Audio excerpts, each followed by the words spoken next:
My buyer, Tim, when he bought his last house, 100% needed to have buyer's representation, but he didn't. He decided this was his fourth or his fifth time buying a house. He found a for sale by owner and he didn't need an agent's help. Man, was he wrong. This is your daily jumpstart here on Recharging with Champions. I'm your host, Charlotte Harrill. And Mondays, we tell a story, Monday memories. And today's memory is about why buyer's agents are so important in a transaction. Now, as a lender, I see this regularly where I have buyers that don't have representation, and it 99% of the time does not go well because there is no buyer's representation. There is no person protecting the buyer and making sure that they're getting the right things, the right contract items done. And Tim was a perfect example of this. So let's go back to his story. Again, use my story if you don't have a story of your own, or use your own. And you probably have a friend or a family member that thought they could do it on their own, and you saw how that went down. All right, so let's jump right in. So Tim had gone under contract on this house. The seller had decided how much the sales price was based on what they thought the value of the house was. All the agents in the room just went, ooh, yeah. Most sellers have an inflated idea of what the value is. And the buyer, having no knowledge of the neighborhood and what was selling, and they didn't have MLS to know what the purchase prices had been going for in this neighborhood. They just wanted to be in this neighborhood, accepted their asking price. So here I get involved, and now we are down the line and we're ordering the appraisal. And we had a really uncomfortable moment where the appraisal came in $65,000 low.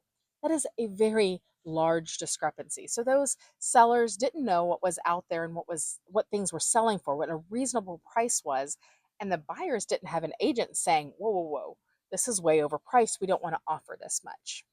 So we also didn't have a negotiator to help between the seller and the buyer. And we also found out they actually worked at the same company, which just made this whole thing way, way, way uncomfortable for everyone. And at the end of the day, they basically came in and the buyer ended up paying $35,000 over appraised value in this situation because they didn't want to walk away from the house. And the sellers, without having any checks and balances, understanding what their house was worth, was not willing to come down. So that buyer ended up paying out of their own pocket $35,000 to make the transaction work. That was just step one in the nightmare. Step two was when the inspector got to the house and the seller and the buyer and the inspector all three walked through the house together. That was not fun. That isn't going to give any clarity and probably put the inspector under some unnecessary duress. And at the end of the day, everybody walked around away feeling really bad, which should not be the case after an inspection. Yes, you're going to have some things that you need to go back on. You're going to have some things you want to negotiate on. But if you're sitting there with the seller and the buyer and the inspector there, it was just like this the entire time. So by the time we get through the inspections and the appraisal, we already have a buyer and a seller who are not communicating well at all. And then we didn't have the third thing was we didn't have anyone scheduling the closing. Bringing everybody together is important. And the seller didn't realize that they needed to do this. The buyer didn't realize they needed to do this. So when I call and I'm like, hey, we're clear to close. Have you guys worked with the title company?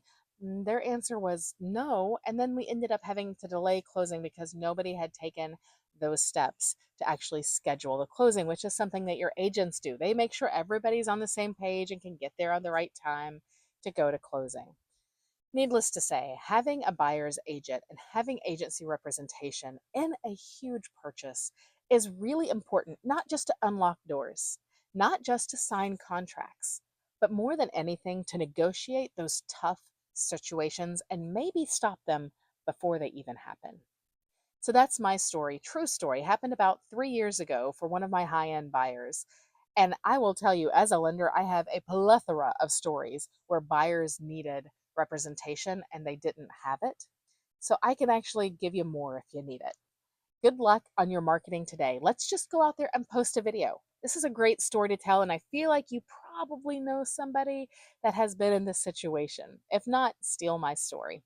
Remember the toolkit. I do have a graphic. If you don't want to actually make a video, I've got a graphic for you in the toolkit. Use that. But let's get some social marketing done and let's make sure we share the real value of a buyer's agent.